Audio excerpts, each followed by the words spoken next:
vient de quoi? De la foi.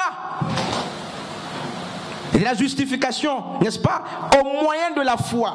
C'est la justification qui nous amène, et un texte me vient là, n'est-ce pas? On peut d'abord lire ce texte-là, c'est pas Hébreux chapitre 11 à partir du verset 6. La paix avec Dieu, homme de Dieu, s'obtient lorsqu'on est justifié. Or, un des moyens de la justification, c'est la foi. Et la foi, Hébreux 1, 11, premier dit que la foi est une ferme assurance. C'est une ferme assurance. C'est une ferme assurance. Et qu'est-ce qui est dit, n'est-ce pas, dans Hébreux 11, 6? Or, sans la foi, il est impossible de lui être agréable. J'aimerais qu'on reparte au verset 2 d'Hébreux 11. Pour l'avoir possédé,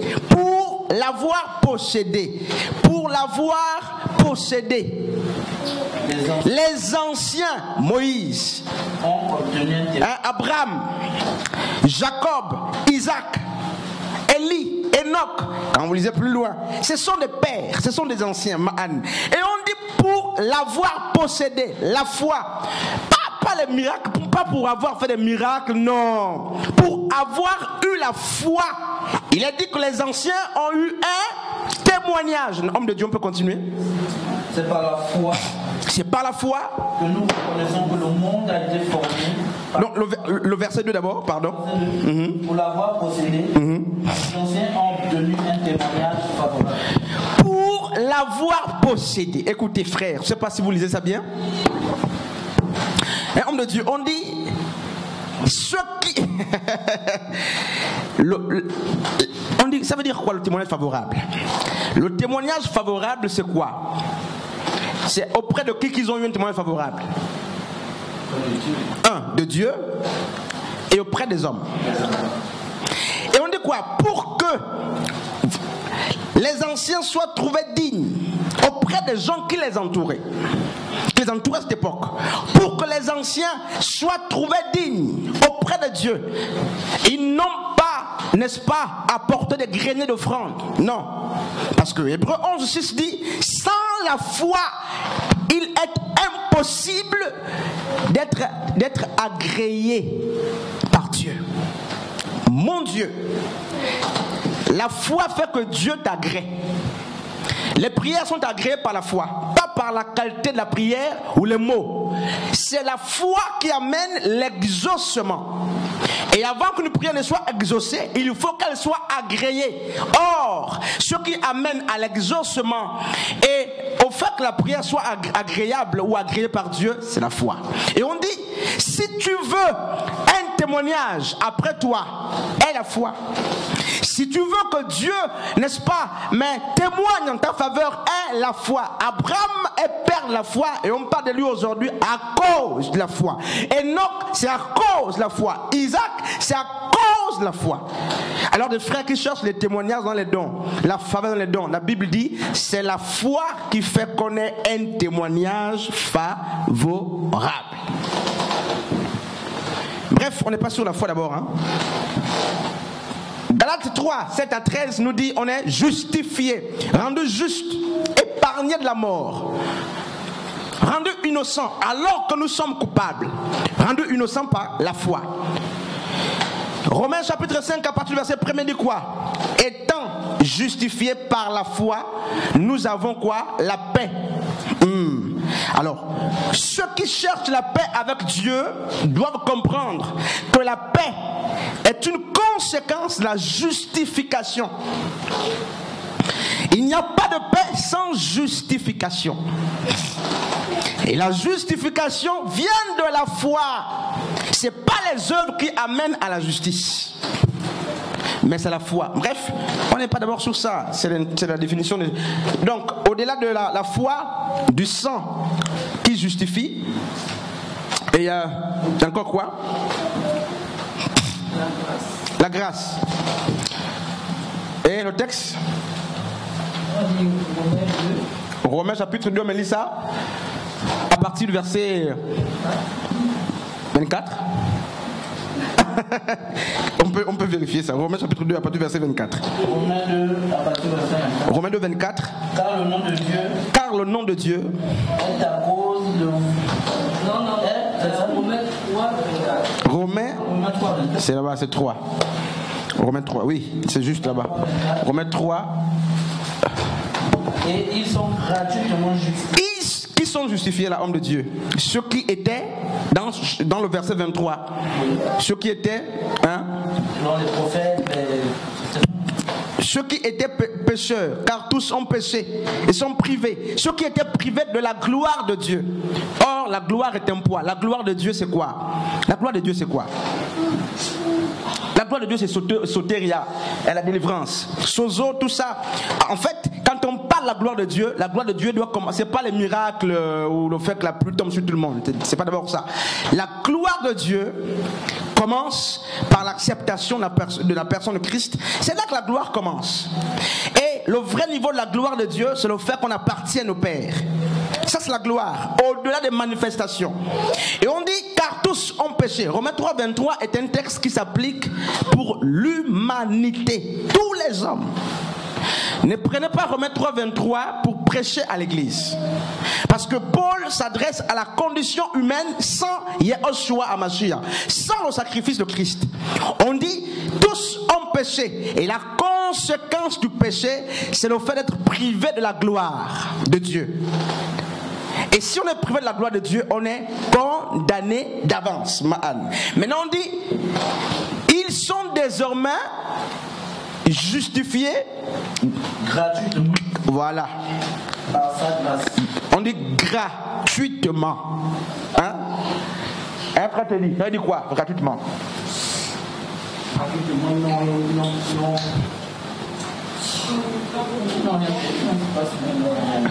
Tu as peur de dire gratuitement. Mais ça c'est grave, man. Donc on dit Dieu nous a justifiés sans qu'on ne paye. On dit, vous avez lu Isaïe qui dit venez payer sans argent, non? Comment on peut payer sans argent? Bref. L'homme de Dieu disait, Romains chapitre 3 à partir du verset 24, ceux qui étaient privés en Christ sont gratuitement justifiés. Par quoi? Sa grâce. La grâce. La grâce. On viendra. Donc la foi, le sang, la grâce. Est-ce qu'il y a un autre élément qui peut nous aider à comprendre, n'est-ce pas, la justification? Là, c'est les piliers de la justification. Sans ça, vous ne pouvez pas être justifié. Dans ça, il n'y a pas l'argent. La justification ne s'obtient pas parce qu'on va dans les orphelinats matin, midi, soir.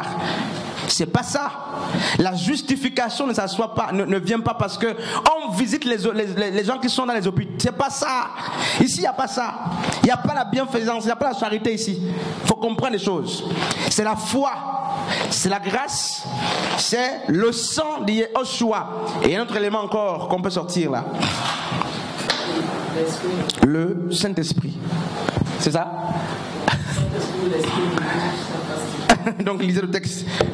Le texte dit quoi? Romains 7, verset 6. Romains 7, 6. Mais maintenant nous avons été dégagés de la loi, morts à cette loi sous laquelle nous étions retenus, de sorte que nous recevions dans un esprit nouveau et non selon la lettre qui a. Ok. Donc Romains 7, à partir du verset 6. Jusqu'à juste le verset 6. Oui. Ok. Romains 7, 6. Et si on prenait par exemple Romains chapitre 10 aussi, on nous dit Romains 10. Romains 10 par exemple, à partir du verset, si on lit à partir du verset 10, ça dit quoi? Romains 10, à partir du verset 10, c'est ça? Car c'est en croyant du cœur qu'on parvient à la justice. Et c'est en confessant de la bouche qu'on parvient au salut, selon ce que dit l'Écriture. Donc ça c'est la foi. Ça rentre dans la foi. Romains 10. Romains 10. Je disais Romains 10. Romains 10, 10. Romains 10, 10. Romains 10, 10 ici aussi. Et Romains 14 par exemple. Romains 10, verset 10. Romains 10. Romains 7, c'est ça. Romains 14. Oui, c'est ça. Mais toi, pourquoi justifier? Oui, je ne sais même pas si c'est ça. On lit d'abord. Pourquoi justifier ton péché? Oui. Ou toi, pourquoi méprise-tu ton frère? Que nous comparons tous devant le tribunal de Dieu. Car il a écrit, je suis vivant, dit le Seigneur, tout genou fléchira devant moi, et tout langue gloire à Dieu. Ainsi, chacun de nous rendra compte à Dieu pour lui-même. Non, c'est pas ça. Vous voyez que les textes, là, nous, on est vieux dans l'esprit. Alors, on prend Galates chapitre 2 à partir du verset 16, par exemple. Sauf si quelqu'un a un autre texte. Justifié par le Saint-Esprit. On est justifié par la grâce. Justifié par le sang, disait la sœur Marie. Justifié par la grâce, par la foi aussi. Pas par des offrandes. Non. Donc, je disais qu'on devait lire... Galates 2,16. Néanmoins, sachant que ce n'est pas par les œuvres de la loi que l'homme est justifié, mais par la foi en Jésus-Christ, nous aussi nous avons cru en Jésus-Christ, afin d'être justifiés par la foi en Christ et non par les œuvres de la loi. Parce que nulle chair ne sera justifiée par les œuvres de la loi. Nulle chair, aucune chair ne sera trouvée juste devant Dieu par les offrandes, par les dons, parce qu'il prie beaucoup, parce qu'il prêche beaucoup, il jeûne beaucoup. Tous ces éléments sont très importants pour l'épanouissement du corps, mais ces choses se font quand on est déjà justifié. Ça ne sert à rien de jeûner sans la justice, ça ne sert à rien de prier sans la justice. Et même quand vous allez prier, quand Dieu vous exauce, faites attention, parce que très souvent les gens penseront qu'ils ont obtenu l'exaucement à cause de leur piété, que Dieu m'a répondu et il ne répond pas à l'autre parce que j'ai prié et Dieu m'a exaucé, toi aussi prie. Et l'autre dira j'ai jeûné avant de voir X ou Y situation changer, et par suite tu vas aussi recommander ça. Non, c'est pas d'abord ça. Il y a des gens qui peuvent jeûner et qui jeûnent plus que nous, qui n'ont pas l'exaucement, qui sont plus pieux que nous, qui n'ont pas l'exaucement. Tout ça, c'est la grâce. Et dans Galates chapitre combien là? Je disais Galates chapitre 2 à partir du verset 16. Mais l'apôtre Paul dit aucune œuvre humaine ne peut justifier. Or, c'est quoi les œuvres? Alors, on va faire 1, 2, 3, 4, 5, 6, 7 chantres. Il y a 7 chantres, 7 œuvres, 7 bonnes œuvres qui ne justifient pas, mais qui sont bonnes. Donc, je vous donne le top. 1, 2, 3, 4, 5, 6, 7. Les chantres. Une œuvre. Tu parles, non? Une œuvre. Comme c'est pas les œuvres. Violette? À quoi? Les œuvres de l'homme. L'œuvre. C'est les actions bonnes que les hommes posent. Ça peut être quoi, Sharon? Dis-moi. Tu as des œuvres, non? Les bonnes choses que tu fais. Cite-moi une. Tu donnes à ceux qui n'en ont pas. Une sœur Violette. La gentillesse. Sœur Joss. Aimer. Une bonne chose que tu as l'habitude de faire. Pardonner à son frère. Visiter les orphelins, les orphelinats. Joss, Diel. Aider les autres, sœur Marie. Donc il n'y a plus les œuvres à part celles qu'on a citées. Prier pour les malades, par exemple, sœur Ostassi, une œuvre bonne. Mais soutenez les autres. Donc vous remarquez que tout ce bien-là ne vous justifie pas devant Dieu. Et vous ne serez jamais sauvés parce que vous faites ça. Et c'est très grave. Alors, tu pars visiter les orphelins, tu sèmes, tu seras béni pour ça. C'est normal. C'est normal, pourquoi? C'est la loi, ce sont des lois. Celui qui sème récolte. Mais le fait que tu as visité et qu'il y ait un retour n'est pas la justification devant Dieu. Et vous voyez, tu chantes. Je pensais qu'on devait commencer par là. Tu chantes, tu prêches, tu jeûnes, tu visites les orphelins, tu pries pour les autres tous les soirs. Tu médites beaucoup, tu lis beaucoup. Et la Bible nous dit que toutes ces choses qui sont d'ailleurs bonnes ne sont pas des éléments qui justifient. Et là, c'est grave. C'est très grave. Donc, qu'est-ce qui justifie? C'est la foi, c'est le sang de Yeshua qui a coulé, c'est la grâce. Et le moyen, n'est-ce pas? C'est le Saint-Esprit. Quelqu'un va ajouter nos textes? Romains chapitre 8. Romains 8. Verset 9. Romains 8 au verset 9. Verset 16. C'est dans la foi? Non, le Saint-Esprit. Le Saint-Esprit. Romains 8, verset 9 à 16. On peut lire? Romains 8, verset 9. Pour vous. Vous ne vivez pas selon la chair, selon l'esprit. Si du moins l'esprit de Dieu habite en vous. Si quelqu'un n'a pas l'esprit de Christ, il ne lui appartient pas. Verset 16. L'esprit lui-même rend témoignage à notre esprit que nous sommes enfants de Dieu. Donc, l'esprit lui-même. L'esprit lui-même rend témoignage à notre esprit. Donc l'esprit nous convainc. Ça veut dire que la conviction d'être enfant de Dieu, cette conviction vient de l'esprit de Dieu. Et pour accepter cette conviction, il faut la foi. L'esprit parle à mon esprit. Pas besoin qu'un pasteur parle d'abord. Pas besoin qu'un apôtre parle. Pas besoin que les gens autour de moi parlent.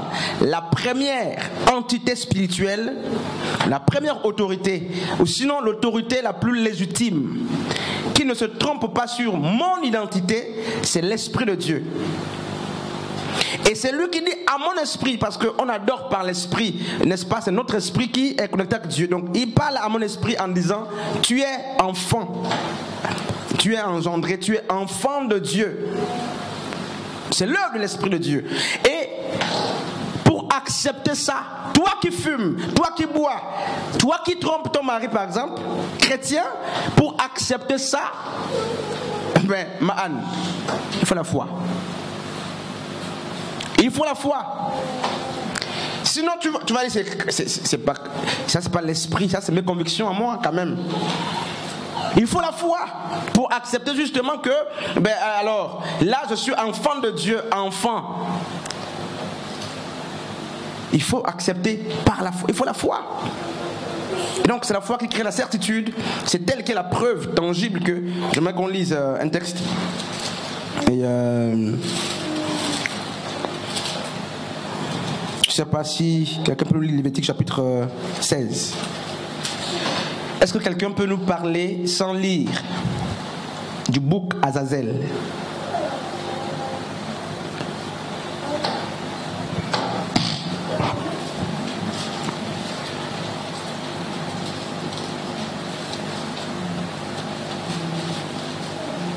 Quelqu'un peut nous parler? Quelqu'un a déjà lu ça dans la Bible? Le bouc émissaire.